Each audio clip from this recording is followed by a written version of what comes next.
Et si la Russie, très récemment sanctionnée, était aujourd'hui la clé de la stabilité énergétique mondiale? Ce scénario semblait inimaginable il y a encore quelques mois. Et pourtant, le marché pétrolier vient de basculer. Imaginez, le pétrole russe, qui se négociait jusqu'ici à prix cassé, s'arrache désormais à prix d'or. Littéralement. Les raffineurs indiens, eux, viennent tout juste de signer pour 60 millions de barils en un seul mois, du jamais vu. Et pour obtenir ce pétrole, ils payent une prime de 5 à 15 dollars par baril au-dessus du Brent, alors qu'il y a peu, la Russie bradait son or noir face aux sanctions occidentales. Mais comment en est-on arrivé là? Tout débute avec le conflit au Moyen-Orient et la crise du détroit d'Ormuz. Ce petit couloir maritime, vous le savez peut-être, est vital. Il concentre 20% du trafic pétrolier mondial. Mais depuis que les tensions militaires ont paralysé la zone, tout le commerce est chamboulé. Les tankers n'osent plus traverser, trop risqué, trop cher à assurer. Et des millions de barils saoudiens, irakiens, koweïtiens se retrouvent bloqués dans le golfe Persique, incapables d'atteindre leurs clients. Pour l'Inde, c'est une véritable onde de choc. Ce géant asiatique dépend à 85% des importations pour couvrir sa consommation de pétrole, et près de la moitié transite normalement par Hormuz. Quand la route se ferme, c'est la sécurité énergétique d'1,4 milliard de personnes qui vacille. Jusqu'ici, New Delhi essayait de réduire sa dépendance au pétrole russe, sous la pression américaine, préférant s'approvisionner au Moyen-Orient. Mais aujourd'hui, le choix n'existe plus. Impossible de recevoir ces cargaisons. Le résultat? Non seulement l'Inde revient en force vers la Russie, mais elle doit désormais payer plus cher pour être livrée à temps. Même Washington a dû s'adapter à la réalité. Les États-Unis, pourtant architectes des sanctions, accordent désormais des exemptions spéciales à l'Inde pour acheter du pétrole russe sans crainte de représailles. Conséquence directe, les prix mondiaux du pétrole flambent et dépassent les 120 dollars le baril. Pour vous, pour moi, cela veut dire une facture d'énergie alourdie, une inflation qui repart, et des conséquences sur tout le coût de la vie. Ignorer ces bouleversements, c'est risquer de ne pas comprendre pourquoi les prix explosent, pourquoi la Russie redevient incontournable et comment nos économies peuvent en être profondément déstabilisées. Pour saisir l'ampleur de ce bouleversement, revenons sur les faits marquants et comprenons ensemble les mécanismes qui ont redéfini le jeu énergétique mondial. Pourquoi le flux de pétrole mondial dépend-il d'un bras de mer de seulement 54 km? Ce mince passage, c'est le détroit d'Ormuz, la porte d'entrée stratégique du golfe Persique vers les marchés mondiaux. C'est par là que transite environ 1/5 de tout le pétrole consommé sur Terre, chaque jour. Imaginez, des millions de barils, des supertankers qui filent dans ce corridor étroit, surveillés de près par toutes les puissances régionales et mondiales. La moindre perturbation ici, et c'est toute la planète qui retient son souffle. Pour comprendre l'impact d'une crise à Hormuz, il faut regarder l'Inde. L'Inde, c'est aujourd'hui le 3e importateur mondial de pétrole, avec une économie en plein essor, une population qui dépasse le 1,5 milliard d'habitants et des besoins énergétiques qui explosent. Mais voilà, 85% du pétrole consommé par l'Inde vient de l'étranger. Et la moitié de ce pétrole, ainsi qu'une grande partie du gaz naturel, arrive précisément par le détroit d'Ormuz. En d'autres termes, un blocage de ce détroit, même temporaire, expose l'Inde à une rupture catastrophique de son approvisionnement énergétique. 50% de ses livraisons, d'un coup, menacées. Jusqu'à récemment, l'Inde avait pourtant essayé de diversifier ses sources. Sous la pression de Washington et de ses alliés, New Delhi avait drastiquement réduit ses achats de pétrole russe, misant davantage sur ses partenaires du Golfe, notamment l'Arabie saoudite et l'Irak. C'était un pari géopolitique, ménager l'Occident, tout en garantissant la sécurité énergétique. Tant que le détroit d'Ormuz restait ouvert et que les flux pétroliers du Moyen-Orient circulaient sans encombre, cette stratégie semblait tenir la route. Mais tout a basculé avec l'éclatement du nouveau conflit au Moyen-Orient. Du jour au lendemain, une grande partie du pétrole qui devait approvisionner l'Inde s'est retrouvée piégée dans le golfe Persique. Les supertankers étaient chargés, les contrats signés, mais impossible de sortir du détroit bloqué. Résultat, Un choc brutal sur le marché mondial. Les prix du Brent ont bondi à 120 $ le baril, un sommet que l'on n'avait pas vu depuis très longtemps. L'inflation a aussitôt frappé partout. Carburant, transport, prix à la pompe, tout a flambé. Pour les économies fortement dépendantes des importations, comme l'Inde mais aussi de nombreux pays d'Asie et d'Afrique, ce fut un vrai séisme. C'est là que la vulnérabilité du marché mondial du pétrole est apparue au grand jour. Pendant des décennies, la stabilité reposait sur la fluidité du transit via Hormuz. On prenait presque pour acquis que ce flux resterait ininterrompu. Or, cette crise a démontré à quel point les routes énergétiques sont fragiles et combien le moindre incident peut bouleverser l'équilibre mondial. Les risques ne sont pas abstraits. Sous-estimer cette fragilité, c'est s'exposer à des ruptures d'approvisionnement, à des hausses spectaculaires de prix, à une inflation qui touche chaque foyer et chaque entreprise. Alors, que se passe-t-il quand ce point névralgique devient impraticable? Quand la géopolitique frappe, qui tire vraiment les ficelles du marché mondial? C'est la question que tous les économistes et dirigeants se posent depuis que le conflit militaire au Moyen-Orient a éclaté, bouleversant la routine bien huilée du commerce pétrolier mondial. Le détroit d'Ormuz, ce bras de mer qui voit passer chaque jour près de 20% du pétrole mondial, est désormais considéré comme trop risqué. Les tankers ne veulent plus s'y aventurer. Les compagnies d'assurance multiplient les primes jusqu'à des niveaux inédits. Et, en quelques semaines, le golfe Persique s'est retrouvé pratiquement coupé du reste du monde. Pour l'Inde, le choc est immédiat. La moitié de ses approvisionnements s'évapore du jour au lendemain. Le pays, qui dépend à 85% des importations pour alimenter sa croissance et sa stabilité, voit poindre le spectre d'une crise énergétique majeure. Face à cette urgence, tous les regards se tournent vers la Russie. Car, alors que le reste du monde hésite ou se trouve paralysé par les risques géopolitiques, Moscou est la seule puissance capable de livrer du pétrole à grande échelle sans passer par Hormuz. Ces routes alternatives, notamment via la mer Baltique ou les ports de la mer Noire, deviennent soudain vitales pour l'Asie. L'Inde, qui avait commencé à réduire ses achats de pétrole russe au profit du Moyen-Orient sous la pression occidentale, est brutalement ramenée à la réalité. La sécurité énergétique prime sur toute considération diplomatique ou géostratégique. Quand la survie économique d'un pays de plus d'1 milliard d'habitants est en jeu, les alliances et les sanctions passent au second plan. Mais il y a plus surprenant encore.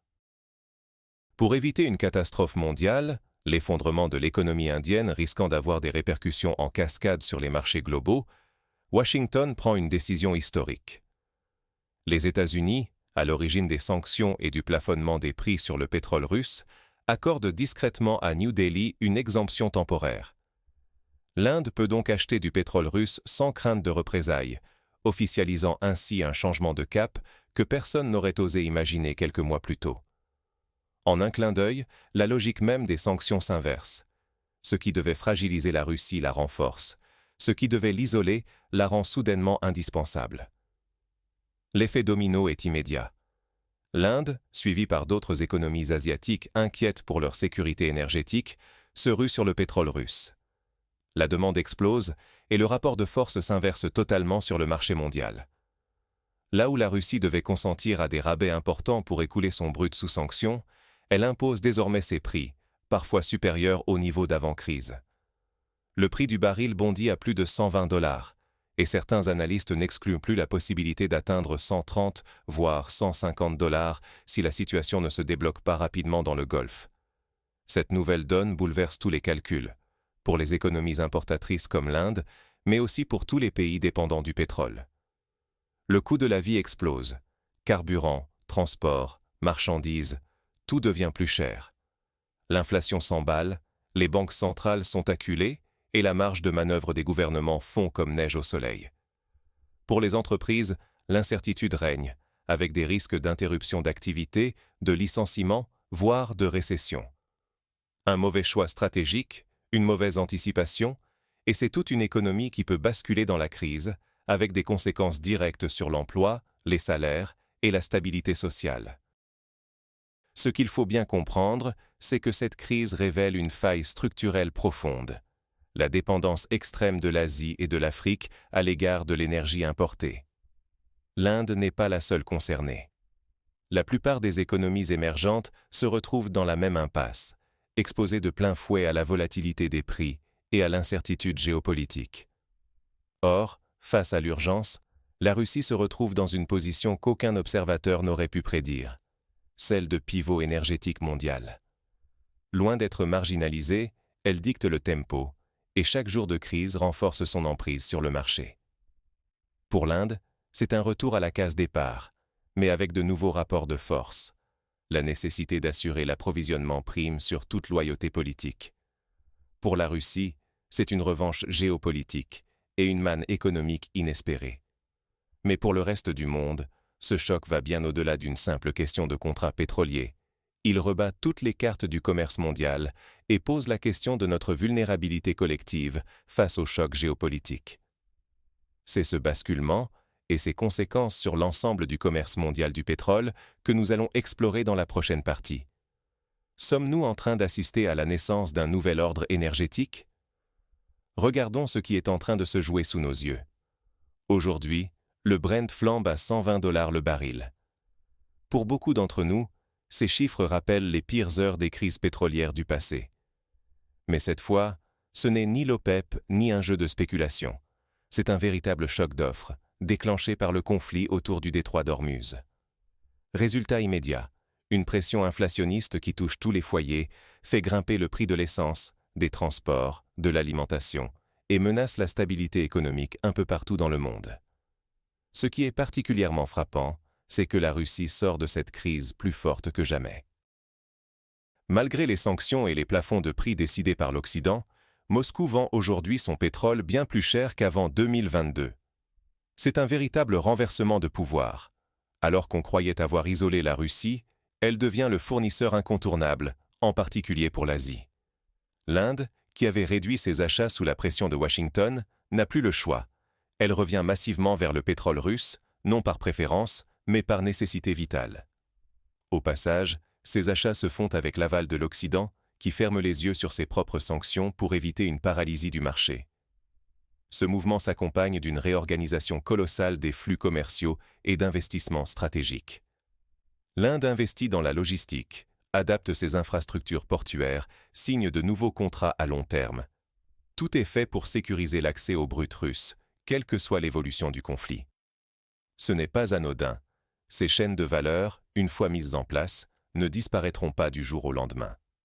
Elles consolident une dépendance structurelle, renforcent la coopération russo-indienne et dessinent une nouvelle carte de la géopolitique pétrolière pour les décennies à venir. L'Inde n'est d'ailleurs pas la seule. Japon, Corée du Sud et même certains pays européens se retrouvent à surenchérir, cherchant à tout prix à sécuriser des approvisionnements alternatifs. La compétition pour le brut russe fait rage, car ses routes d'exportation, par la mer Baltique, la mer Noire ou par oléoduc vers la Chine, restent ouvertes et sûres, loin des périls du golfe Persique. Conséquence directe, l'Asie s'enfonce dans une dépendance toujours plus forte à l'égard du pétrole russe. Cela n'est pas sans risque. Un fournisseur dominant, c'est un pouvoir de négociation déséquilibré et donc une vulnérabilité stratégique nouvelle pour tous ces pays. Mais c'est aussi, paradoxalement, une opportunité pour certains d'entre eux de redéfinir leur partenariat, d'investir dans des alternatives, routes, pipelines, terminaux GNL, et de diversifier leurs sources d'énergie. À court terme, pourtant, aucun autre acteur ne peut compenser ce que la Russie apporte. Cela donne à Moscou un levier inédit, capable d'influencer les prix, de négocier des accords avantageux et de renforcer son influence sur la scène mondiale. On le voit, le pouvoir a changé de camp, au moins pour un temps. Pour nous, citoyens du monde, ces bouleversements ne sont pas abstraits. Ils touchent directement notre quotidien, la hausse du coût de la vie, la menace sur l'emploi, la fragilisation des économies nationales. La sécurité énergétique, longtemps considérée comme acquise, redevient une question centrale. Les gouvernements sont contraints de réagir, d'accélérer la diversification, d'investir dans l'innovation énergétique, mais tout cela nécessite du temps, des ressources et une vision claire. Les choix faits aujourd'hui, dans l'urgence, façonneront la croissance, la stabilité et la compétitivité de nos économies pour des années, voire des décennies. Miser sur une seule source ou une seule route d'approvisionnement, c'est prendre un risque majeur. Mais c'est aussi, parfois, la seule option viable à court terme lorsque la sécurité d'approvisionnement prime sur toute autre considération.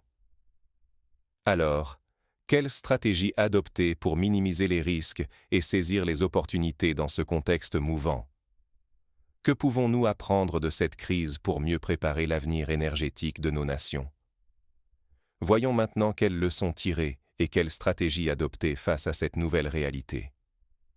Face à une crise, rester passif ou s'adapter. Quel camp choisirez-vous? Car dans ce nouveau monde énergétique, ceux qui attendent que la tempête passe risquent d'être balayés. L'enjeu, c'est bien plus qu'un simple baril de pétrole. Il s'agit de la stabilité de nos économies, du prix à la pompe, de la sécurité de nos emplois, de notre pouvoir d'achat. Alors, comment anticiper, s'adapter et même tirer profit de ces bouleversements? D'abord, que ce soit à l'échelle d'un pays, d'une entreprise ou d'un individu, la diversification est la meilleure arme contre les chocs. Le conflit au Moyen-Orient et la crise dans le détroit d'Ormuz ont révélé à quel point dépendre d'un seul canal d'approvisionnement peut rendre vulnérable. L'Inde, frappée de plein fouet, a dû réagir en urgence en négociant des contrats records avec la Russie. Résultat, l'économie indienne souffre de prix élevés, d'une pression sur sa monnaie et de difficultés de paiement à l'international. Mais imaginez si l'Inde avait déjà diversifié plus largement ses sources et ses routes d'approvisionnement. L'impact aurait été bien moins brutal. Pour les décideurs, le message est clair. Investir sans tarder dans les infrastructures alternatives, pipelines, terminaux GNL, stockage, routes maritimes variées, n'est plus une option, mais une nécessité. Il ne suffit plus de compter sur les grands hubs traditionnels, comme le détroit d'Ormuz. Les événements récents l'ont prouvé. Ces nœuds peuvent devenir des points de rupture du jour au lendemain. Sécuriser l'accès à l'énergie, c'est aussi sécuriser l'économie et l'emploi. Pour les entreprises, c'est le moment ou jamais d'analyser leur exposition aux risques géopolitiques et de s'interroger: est-ce que mes fournisseurs, mes transports, mes contrats sont trop concentrés? Comment puis-je anticiper une hausse des coûts ou une rupture d'approvisionnement? Certaines industries, comme le raffinage ou la pétrochimie, l'ont appris à leurs dépens.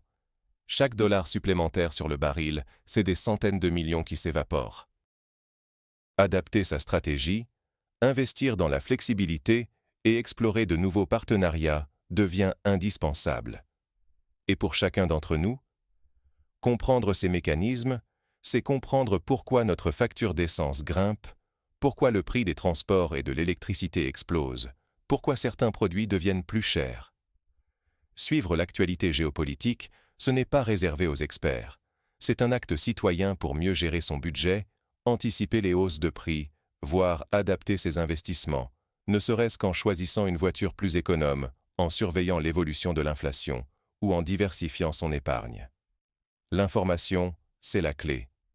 Ceux qui restent passifs, qui subissent sans comprendre, risquent d'être pris de court, d'entrer dans la panique à la moindre hausse, de voir leur pouvoir d'achat s'éroder sans rien pouvoir faire.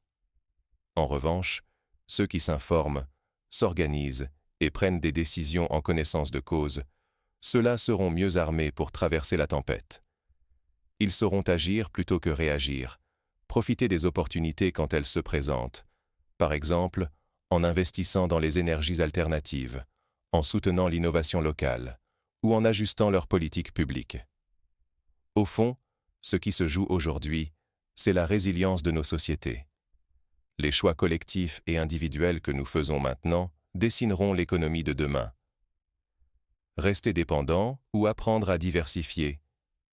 Se plaindre des prix ou agir pour les anticiper. C'est à nous de choisir de quel côté de l'histoire nous voulons être. En résumé, il ne s'agit pas seulement de pétrole, mais bien de l'avenir de l'économie mondiale et de votre quotidien. Ce qui semblait impensable hier est devenu la norme aujourd'hui.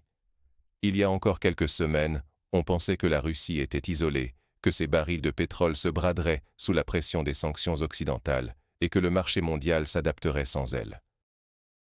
Pourtant, une crise inattendue au Moyen-Orient et la fermeture du détroit d'Ormuz ont tout bouleversé. En quelques jours, le marché pétrolier mondial s'est retrouvé en situation de tension extrême. Les prix ont explosé à plus de 120 $ le baril, et l'Inde, troisième plus grand importateur au monde, a perdu la moitié de ses approvisionnements habituels. Face à l'urgence, même Washington a dû accorder des exceptions. L'Inde s'est ruée sur le brut russe, signant pour 60 millions de barils en un seul mois, soit plus du double de ses achats précédents.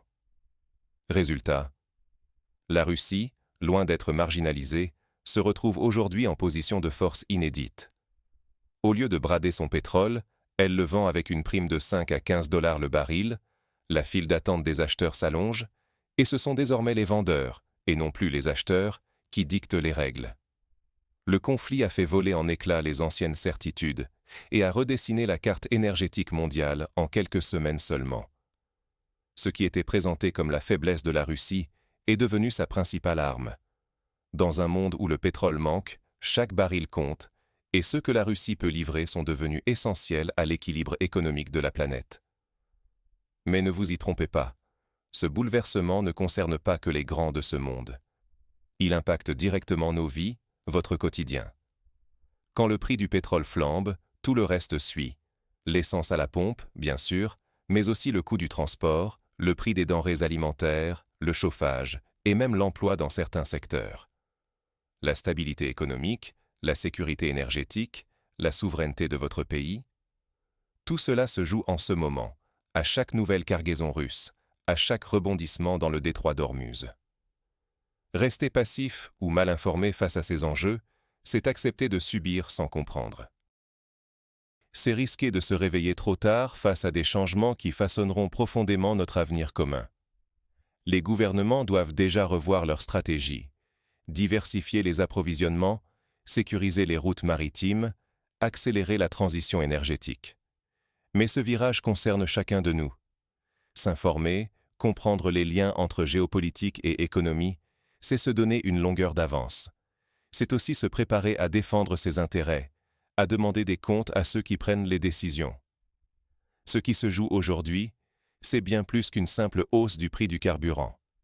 C'est notre capacité collective à anticiper, à nous adapter, à préserver notre pouvoir d'achat et, au fond, notre mode de vie. Dans ce nouveau monde énergétique, la Russie s'impose comme un acteur central incontournable, et l'Asie, notamment l'Inde, redéfinit la carte des alliances. Rien ne sera plus jamais comme avant, et les effets de cette crise vont se faire sentir pendant des années. C'est pourquoi il est crucial de rester attentif, de suivre l'évolution de la situation et de ne pas se contenter des versions simplifiées. L'information, c'est le pouvoir. Elle vous permet de décrypter les enjeux, de comprendre ce qui se passe derrière les chiffres et de mieux défendre vos intérêts au quotidien. Parce que le monde change vite, et que ceux qui choisissent de regarder ailleurs risquent d'être dépassés par la réalité. Merci d'avoir suivi cette analyse avec nous. Si ce sujet vous a interpellé, pensez à partager la vidéo autour de vous et à donner votre avis en commentaire. Pensez-vous que la Russie va garder cet avantage? Quelles solutions voyez-vous pour garantir la sécurité énergétique de votre pays? Abonnez-vous pour ne rien manquer des prochaines analyses. Chaque semaine, on décrypte ensemble les enjeux qui comptent pour votre avenir. Prenez soin de vous et à très bientôt pour un nouveau décryptage.